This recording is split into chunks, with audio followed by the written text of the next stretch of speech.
A good day to everyone who are present here listening to my presentation. I am Mrs. Andrea Donita and I work as a nursing tutor in the Department of Psychiatric Nursing in a private institution. I am here to present on my topic which I published in IJSR in the year 2016, and the topic is Myths versus Facts of Child Sexual Abuse, and this is an informative article. The paper ID is MOB162. To begin with, there are a lot of myths and facts about the child sexual abuse. But here I am going to discuss only the main 6 myths and its truth, that is the facts of child sexual abuse.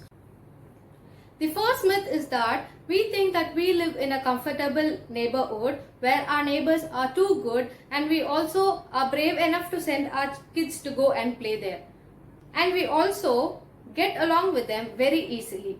But the fact is that child abuse happens anywhere and everywhere. It can be either among a social group or a cultural group. It happens even for rich and the poor. The national statistics of US Department of Justice stated that 1 out of 3 little girls and 1 out of 5 little boys are being abused before they reach the age of 18. And the children with disabilities are more at risk. And they also stated that the most vulnerable group of children are those who have been uneducated and are unaware of child sexual abuse. The second myth is that we think that we have already educated our child regarding child sexual abuse and our child will never allow anyone to touch his or her private parts. But the fact is that child abuse happens when someone forces or tricks our child and then touches their private parts. Here what happens is a type of grooming is done to a child. The abuser will never ever come and say that he is going to abuse the child. Instead, what happens is he would say that this is the way of showing love and affection to others, and thus he takes advantage over the child and abuses the child.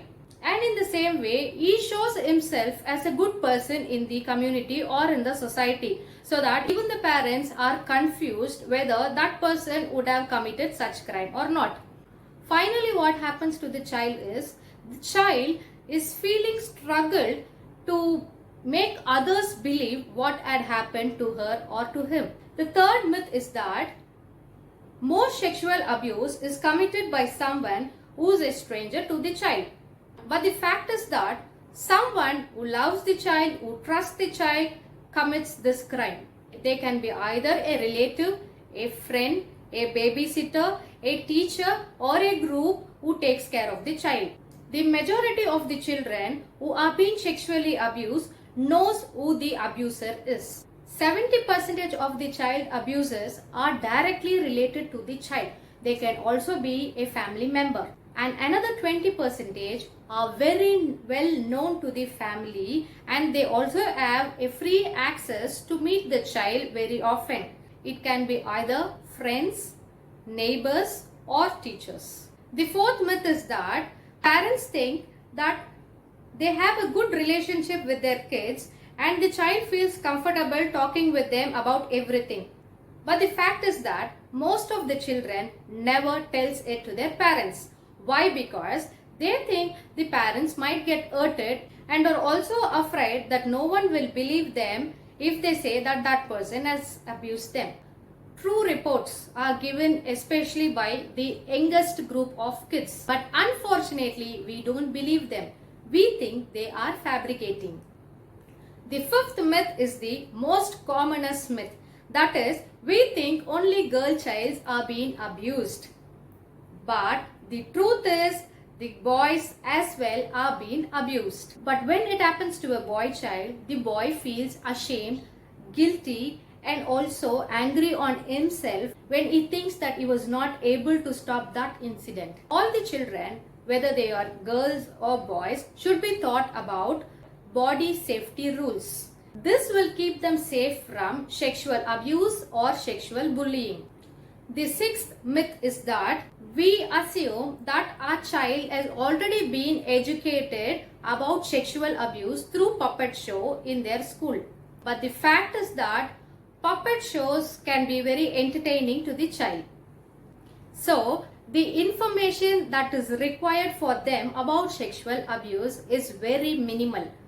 And moreover, this learning process requires a repetitive learning which cannot be given in schools alone. As parents, it is our duty to teach our children regularly and repetitively about sexual abuse and bullying.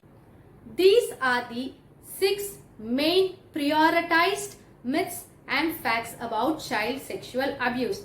There are many more misconceptions as well. They are: sexual abuse happens only in Western countries. Sexual abuse happens only in slums. Sexual abuse happens only with girls. Sexual abuse happens only with kids of troubled and broken families. Abusers are social misfits and easily identifiable. Abusers are always strangers to kids. To conclude, rape alone is not sexual abuse. Forcing the child to see the abuser's private parts and also forcing the child to show their own private parts is also sexual abuse. So, it is very important for us to educate the child about all the aspects of sexual abuse.